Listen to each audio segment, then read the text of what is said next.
Hey guys, nou pa mse Hugues, mwen son tax preparer, mwen son kredi repair spécialiste. Nou travay pou kompare sa ki se Perfection Financial Group. Nan Perfection Financial Group, nou bay diferent servis, tax services, sou bezon fil tax sou wap chache yon kompare ki ou ka fè konfians, ou ka rele nou, nou ka ede ou. Nou fè immigration services, sou gen problem immigration, nepot so gen yan, ou ka rele nou.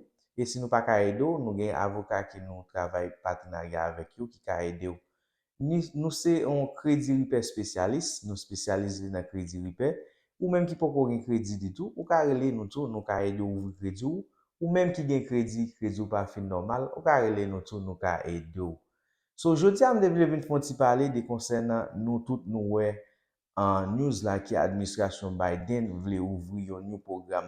So, administrasyon Biden nan konstate gen an pil imigran ki sou border Meksiko a kap eseye pou entre nan peyi ya. So, yo deside pou yo ferme border ya, pou yo pa dako imigran travesse jan yo abitue travesse ya. So, yo di son dezod total.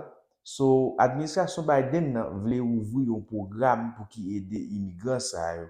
But yo plis konstate, imigran sa yo ki nan border Meksik ki vle travesse yisit yo, pi fol la dan yo se Venezuela, yo soti Venezuela, yo soti Haiti, yo soti Cuba, epi yo soti Nicaragua. So, yo fè constat sa, e yo mette yon program sou pied pou imigran peyi sa yo. So, ki sa program nan e? So, administrasyon Joe Biden nan di li open, kom si ya pou open program nan, si yon moun ou gon moun isit ki ka sponsorize ou pou vini isit, so imediatman ou kalifiye avek tout sa yo pral di pou kalifiye ya, epi yo vreman mensyone de background pou yo fe background check ou. So, si ou kalifiye pou sou kalifiye nan program sa yo, wap gen akse pou vini ici aux États-Unis, pour venir rester ici aux États-Unis pour 2 ans.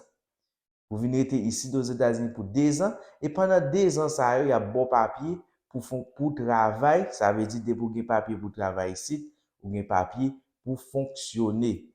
So, yo ouvel c'est presque même genre avec programme TPS là.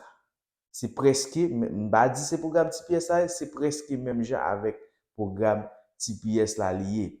So, ou même ki gen yon zami ou yon fami, pou bien dou, yo just lance, yo just di sa, mais an yon poko ouvri sou website immigration ici qui dit mais ça pour mes côtés pour appliquer, mes côtés pour commencer avec une série de process, an yon poko mette sou website immigration ici. Yo just annonce et yo di yo annonce pour immigrants 4 pays sa yo ke mso cité ya, ki se Haïti, Venezuela, Nicaragua et puis Cuba. So, immigrant nan pays sa yo kapab, depi yo gen yon sponsor ici, yon moun ki ka sponsorize voyage la pou yo ici, yap ka vin ici yap ka vin rete ici pour 2 ans, et pendant 2 ans sa yap gen papier pour yo travail, pour yo fonctionner. So, pour qualifier pour programme ça, premièrement, yo getan vraiment accéléré sous background check, et m konnen gen un pilote en process, gen un pilote bagay ki yo pral di ou même qui vle vini pour qualifier pour li. So, c'est un bon news quand même, et yo ouvri programme ça, c'est pour yo camper moun kap traverse de Mexique sous border Mexico pour entrer ici yo. Et administration dit n'importe moun yo joine kap traverse border de Mexico pour venir ici, yap expulsé ou, yap voyo tourner. So, c'est pour raison ça, yap bat pour ouvrir programme ça pour yo wè comment yo ka aider immigrants pays sa yo. Et yo même mentionné yo ka prend jusqu'à 30 000 immigrants chaque mois. Ça veut dire 30 000 immigrants pour 4 pays ça chaque mois. Combien de période ça a duré, nous ne pouvons pas connaître. Et qui laisse ça a commencé, nous ne pouvons pas connaître.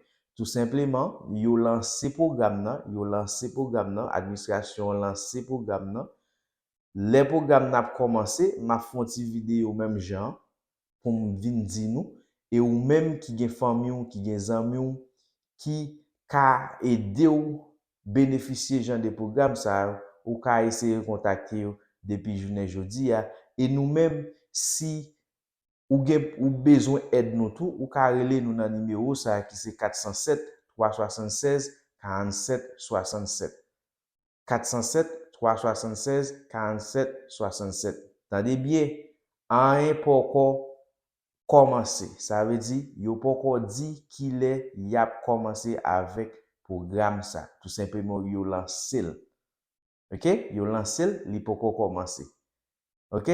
Tout simplement, nous-mêmes qui pensons venir participer dans le programme ça, ou supposé commencer préparer tout ça pour préparer et nous connaît tout les programmes nan ouvri et pour combien mois là pour ouvrir. So son bon news pour nous-mêmes qui c'est haïtien, nous connaît nous en pile vrai, bagay vraiment difficile, mais quand même gouvernement penser avec nous qu'a dit ça malgré c'est pas pour nous seulement au fait, c'est pour 4 pays, mais quand même nous n'a participé dans le programme ça. C'est un beau geste que le gouvernement fait nous-mêmes. So, nous va apprécier geste ça. Et ou même qui besoin fil taxe, nous connaissons nous dans saison taxe, ou même qui besoin fil taxe, ou ka relé nous là pour ou ka relé nous ka aider avec question taxe. Relé nous office là ouvert chaque jour du lundi au vendredi de 9h à 6h. Et ou ka aller visiter nous sur website nous qui c'est www.pfglife.com www.pfglife.com. All right? Merci.